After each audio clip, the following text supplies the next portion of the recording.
Cordial saludo. Les voy a hablar sobre la investigación cualitativa y sus diseños de investigación.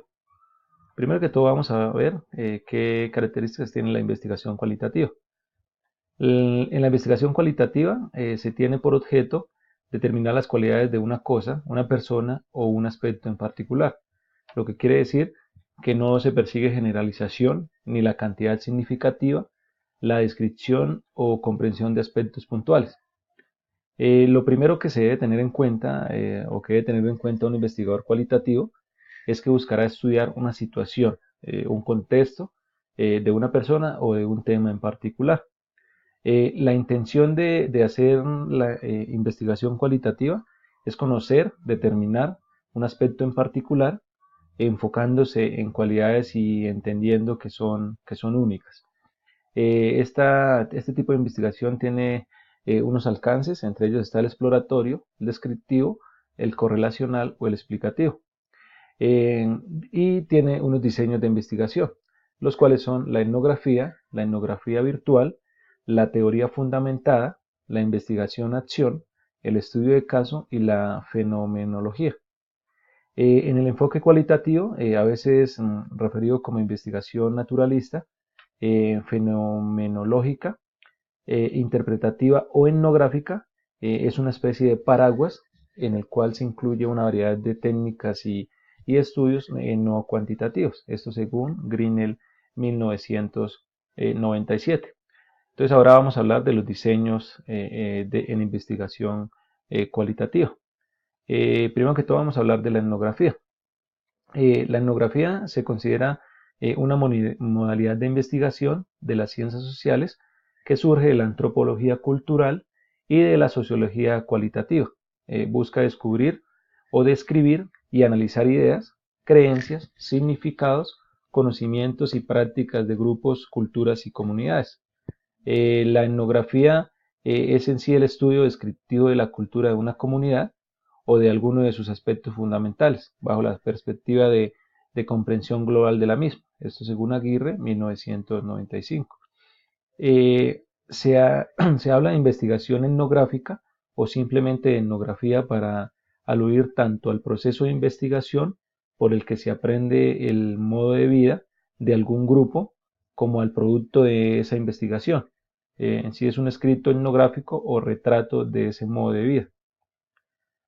Tuvo sus inicios como forma de investigación social a finales del siglo XIX y comienzos del siglo XX, en el seno de la antropología cultural. Tiene algunas fases, entre las cuales está la primera fase, constituye el periodo previo al trabajo de campo. La segunda fase plantea el acceso del investigador al escenario. La tercera fase nos remite al trabajo de campo, propiamente dicho. Y la cuarta fase se centra en el análisis intensivo de la información. Existen algunos tipos de etnografía, la comprensiva, con una orientación temática, la etnografía guiada por hipótesis, la etnografía antropológica, la clásica, la sistemática, la interpretativa, la crítica y la etnografía de la comunicación. Ahora vamos a ver la etnografía virtual. Dentro de sus características está que, digamos que con el surgimiento de la fotografía y del video, los comunicadores sociales han hablado de una etnografía mediada por la tecnología. Más aún con la aparición de los dispositivos digitales de fotografía y de video, se señala a esta disciplina como el estudio de las relaciones sociales mediadas por la tecnología o por las tecnologías digitales. Así que en la etnografía mediada o digital, los dispositivos no son solo instrumentos, sino que son elementos mediadores que transforman las prácticas, las entidades y sujetos y tienen efectos en la práctica etnográfica. Esto según Arderbol y Bairela 2002. De esta manera, la aparición de la radio, la televisión y el computador, los teléfonos digitales, el Internet, el MP3, el MP4, buscadores web, el email, el Messenger, entre otros, han incluido en las relaciones interpersonales elementos que de cierta forma han hecho cambiar la manera en que la gente se interrelaciona y han demandado nuevos enfoques de las metodologías clásicas de de investigación para poder estudiar dichas relaciones. Asimismo, con ella se puede explorar o se pueden explorar interrelaciones entre las tecnologías y la vida cotidiana de las personas, en el hogar, en la oficina, en cualquier lugar del mundo. Por tanto, se percibe que la perspectiva etnográfica puede adaptarse para la comprensión de los fenómenos en Internet. Los problemas con los que se puede enfrentar el etnógrafo en el contexto de Internet o la etnografía virtual se relacionan con con algunas asunciones generalizadas acerca del ciberespacio. Para Hein 2000, las limitaciones referidas se pueden dividir en tres categorías: cambios en el rol del tiempo y el espacio, cambios en las comunicaciones y en el rol de los medios de comunicación social. Es importante tener en cuenta que es difícil precisar el objeto de estudio.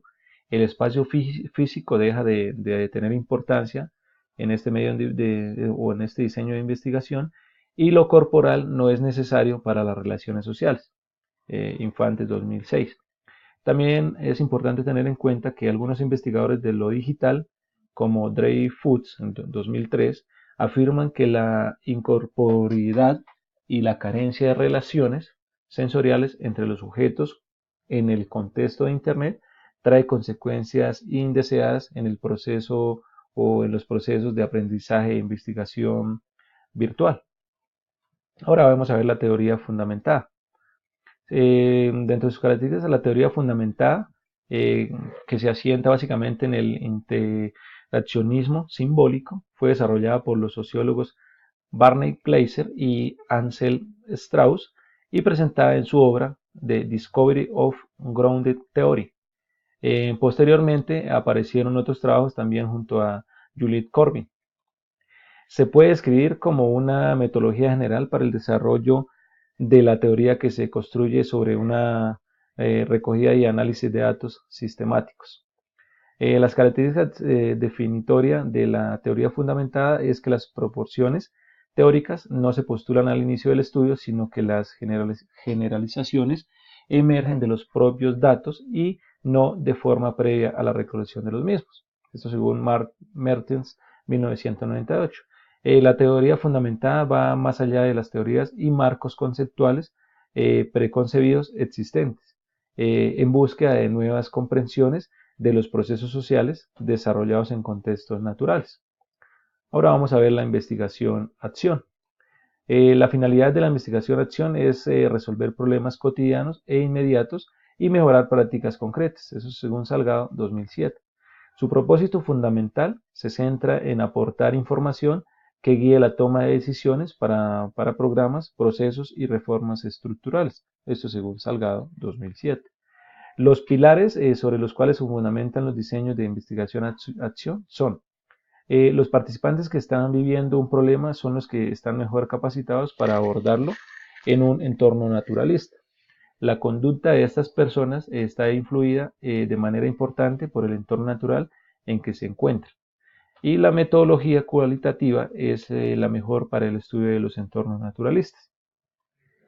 Según Street, 1999, las tres fases esenciales de los diseños de investigación-acción son: observar, construir un bosquejo del problema y recolectar datos; pensar, analizar e interpretar; y actuar, resolver los problemas e implementar mejoras, las cuales se dan de una manera cíclica una y otra vez hasta que el problema es resuelto. En el cambio, se logra o la mejora se introduce satisfactoriamente, citado por Hernández Fernández y Batista en el 2006.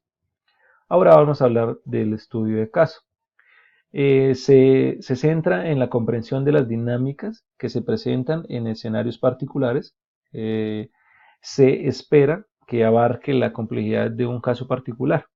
Cualquier circunstancia, instancia o evento puede construir un caso, pero difícilmente lo estudiamos a no ser que creamos reviste un interés especial en sí mismo. Eso según Forney 2010. Es importante tener en cuenta que es particularista, descriptivo, heurístico y inductivo. También es importante tener en cuenta que el propósito o finalidad de los estudios de casos requerirá el uso de diversos métodos. Esto identifica tres modalidades en función del propósito de estudio: el estudio intrínseco de casos, el estudio instrumental de casos y el estudio colectivo de casos. Y ahora vamos a hablar de la fenomenología. La fenomenología es un enfoque empírico cuyo objetivo es identificar las formas cualitativamente diferentes en las que diferentes personas experimentan, conceptualizan, perciben y comprenden diversos tipos de fenómenos. Se caracteriza por la identificación de las variaciones en función de la edad, la cultura, los periodos históricos, el género. En la descripción de los fenómenos, que se basa en el análisis de entrevistas individuales, principal material empírico en este tipo de trabajos, aunque también pueden utilizarse otras estrategias de recogida de información, como la observación o el análisis de algún tipo de documentos. Por otro lado, también responden a la pregunta: ¿cuál es el significado, estructura y esencia de una experiencia vivida por una persona, individual, grupo o comunidad, respecto a un fenómeno? El centro de indagación reside en la o en las experiencias del participante o participantes. Esto según Salgado 2007.